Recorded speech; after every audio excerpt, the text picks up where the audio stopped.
Eva Marie Elizabeth Gretz Smith, mother, grandmother, great-grandmother, matriarch, Mutti.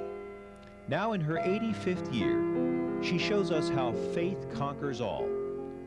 Her life began in Germany amidst the destruction of World War I. The second of 3 children, she was barely a teenager when she felt the pain of Hitler's Germany, since she was the child of a Jewish mother and a German officer. Well, you had to be very careful what you said. You couldn't possibly say anything against the government. You could be taken right away and be put in jail or something. You had to be very, very careful what you said. And you didn't say that you were part Jewish. You wouldn't dare mention that. Many of my family were put into concentration camps, and many of them died there. It's so hard to understand how that all happened, that all the other countries didn't stop that. I guess they didn't want to interfere with the country. They were afraid of Germany too, because the war just went through all the countries.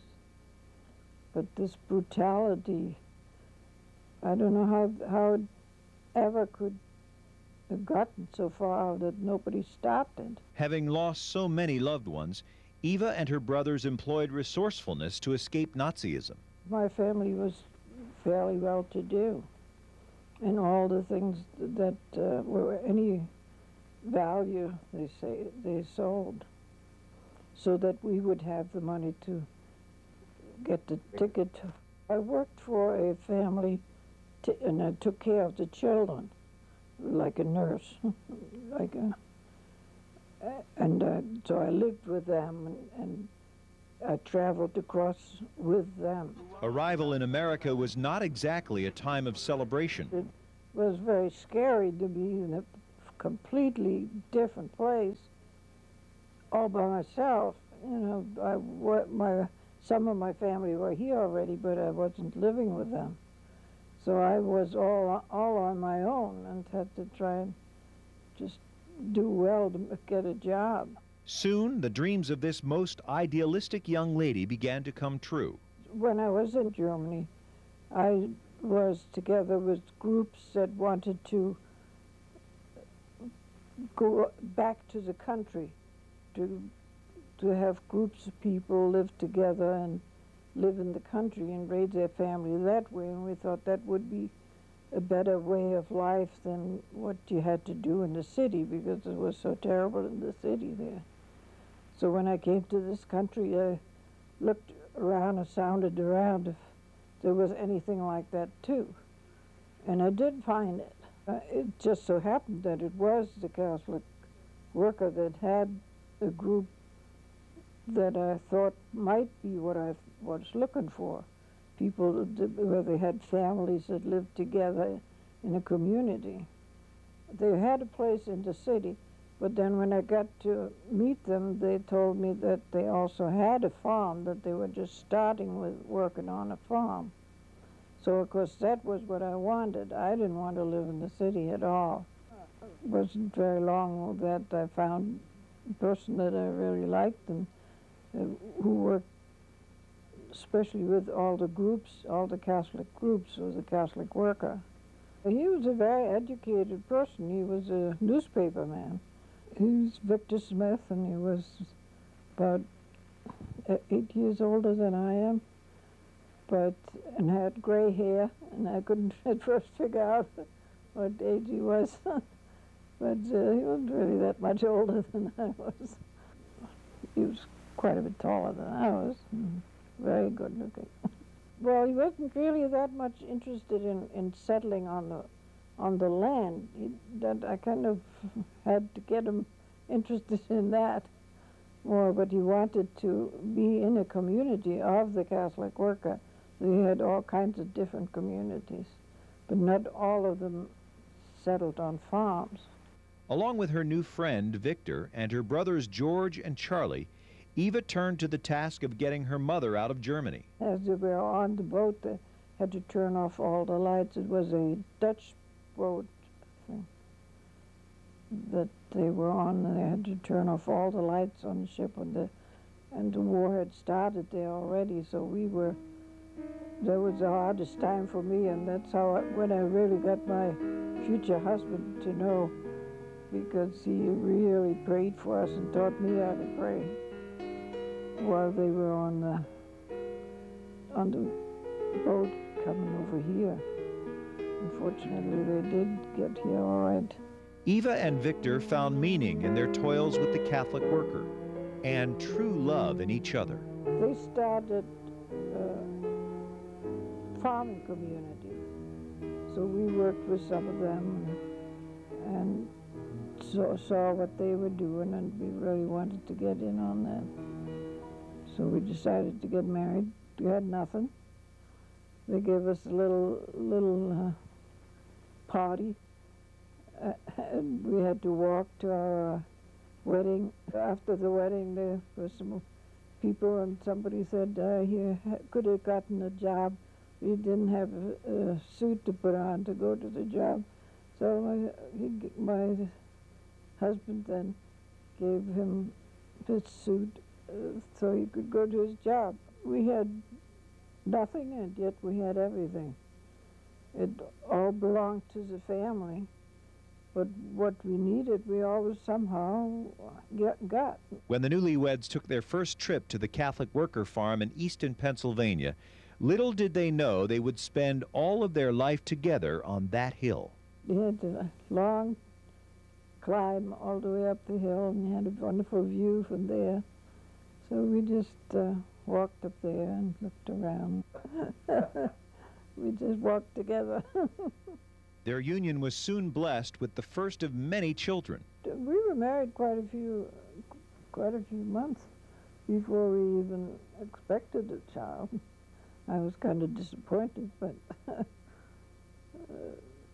finally we did.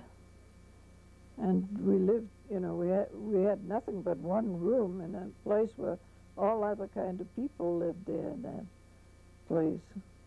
We had not much privacy at all. As the birth of their second child approached, the young couple decided against running back and forth to the hospital, opting to give birth to the rest of their children at home on Mary Farm. They wouldn't even let me live in the country there. They told me I had to live in the city with some people because the baby wouldn't be taken care of. It didn't get to the hospital in time. I told my husband, let's go home. So we went up to the farm, and I started washing clothes and cleaning up the place and all that. So when the labor started again, I told my husband, you can take care of it. So he did. So we had the baby right at home. And it worked fine. He had taken care of animals, especially goats, and had delivered them. They're not always easy to have all kinds of difficulties sometimes. So I knew that he was able to do it. 2 girls were followed by 8 boys, all born at home. Eva spent a total of 90 months of her life pregnant. Marge was crying when there was another boy. She said, I want to have a little sister. but when she saw the little baby, she is so in love with it that she took care of him. She was the one that took care of all the little children with me. She was the biggest help. We always had food for them, and we had they built an extra place here and there and made room so that they always had a place to sleep, and there was always work for them to do. It was my best time. I was always happy just taking care of the children. I didn't even get to Mass most of the time because either I was carrying a child, and then I didn't want to go on traveling down that steep hill, which was quite dangerous. When her youngest son was only 6 years old, Eva's life suddenly turned tragic again. Her faith saw its greatest test when God called Victor home at only 56 years of age. And my husband just suddenly wasn't in the health that he always had been. We sent him to the hospital a couple of times, and he said, no, there's nothing wrong with him. He said, that's not right. There is something wrong.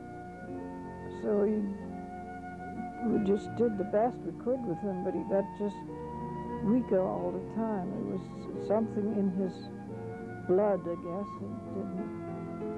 They never really figured out what was wrong with him. He wasn't sick, real sick for any very long time, until he died. Really don't think at the time. You just do what you have to do to take care of your children. And there were quite a few other people living here that also were very much of a help to me. It was a very difficult time after that, because the ones in high school was very difficult. I really can't think of that time very well. Somehow we got through it. Long, hard days of work were followed by lonely nights. The children grew.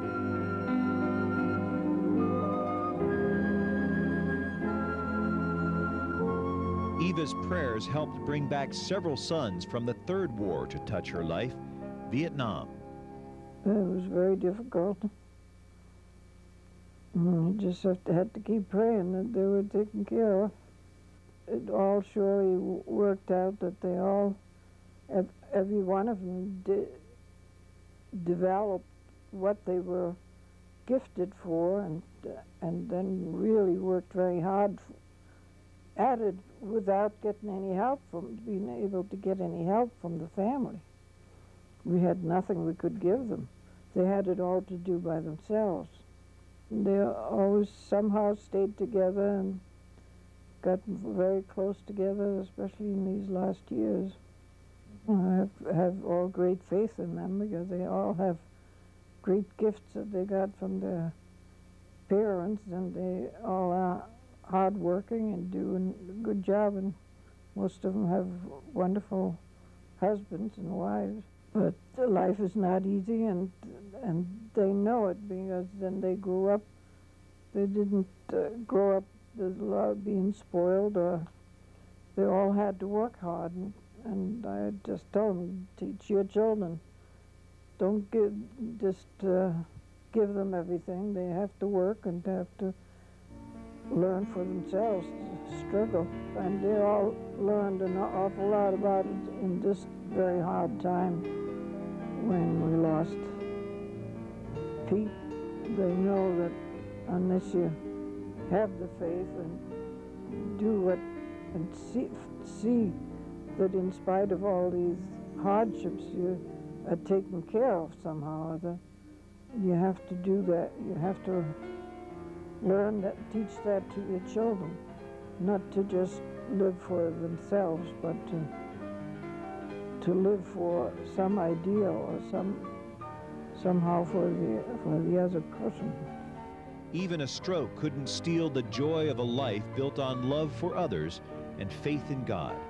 God had given me all I wanted. I wanted a life out in the country and lots of children. And my husband was very understanding and loving. I had everything I wanted, so I was very grateful. For our life, our direction, and our faith. Thank you, Mommy. Danke schön, Mutti, from the very bottom of our hearts.